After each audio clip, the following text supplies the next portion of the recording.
Les vraies voix Sud Radio. François-Louis Bourneau, on n'y croit pas de quoi aujourd'hui? Alors là, tenez-vous bien. Tenez-vous bien. Ça se passe à Toulouse, dans une entreprise qui a fait une erreur plutôt cocasse. On parlait des emails tout à l'heure. Elle a répondu, l'entreprise, à 341 candidats en recherche d'emploi, sans penser à masquer les adresses email justement des candidats. Résultat de l'histoire, tous les candidats ont accès aux données des autres, mais pas de panique. Pour fêter ça, les concernés se sont donné rendez-vous au bar. Voilà, idée plutôt originale. Et il y avait quoi sur ce mail? C'était plutôt des mails importants, puisque c'était des réponses pour des demandes d'emploi. D'accord. C'était quand même... Qui étaient négatives ou positives? Je pense qu'il y avait un peu des deux, mais il y avait des réponses négatives malheureusement. Oh là. Donc du coup, on accueille Damien, qui fait partie des victimes de cette erreur, qui va nous raconter.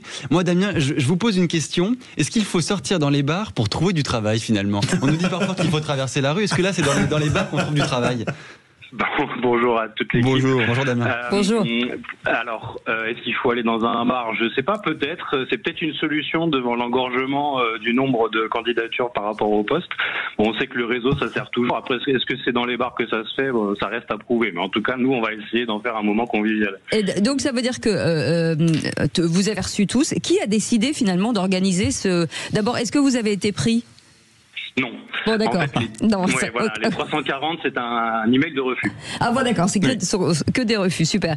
Qui a organisé finalement ce rassemblement de dire, bah voilà, on a tous été rejetés, on va se voir? Qui a fait ça? C'est vous?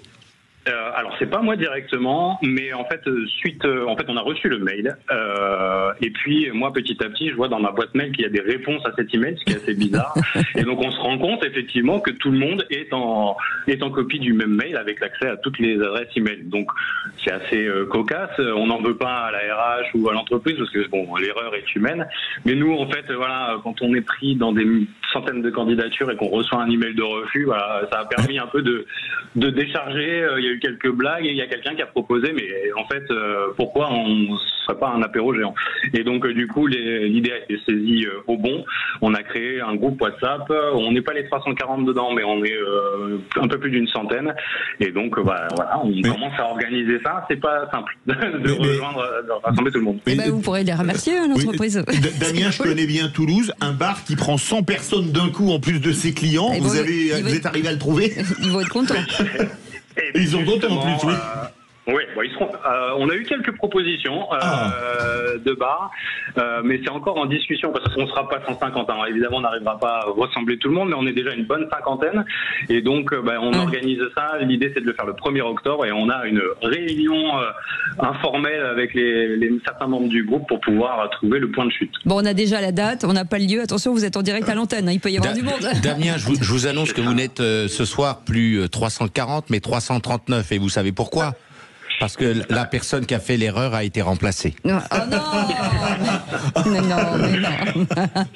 Bon, en tout cas, franchement, c'est une erreur. Oui, puis c'est pas bien de faire le même mail à tout le monde, mais après, si ça nous arrive. Hein. Moi, il m'est arrivé de faire des erreurs personnelles, presque plus graves. Ah oui. J'ai transmis des choses presque aussi libertines que le dodu. Mais pas du tout. Je ne transmets rien. Mais qu'est-ce qui vous arrive? Mon Dieu, en tout cas Damien, on espère que vous nous raconterez, savoir si ça s'est bien passé, si vous êtes devenus amis et tout ça, parce que je trouve que l'histoire était très très sympa. Merci beaucoup. Avec grand plaisir, je vous en prie. À très bientôt. Merci François-Louis Bourneau, en tout cas pour cette information ça nous détend un peu avant le week-end. Le tour de table de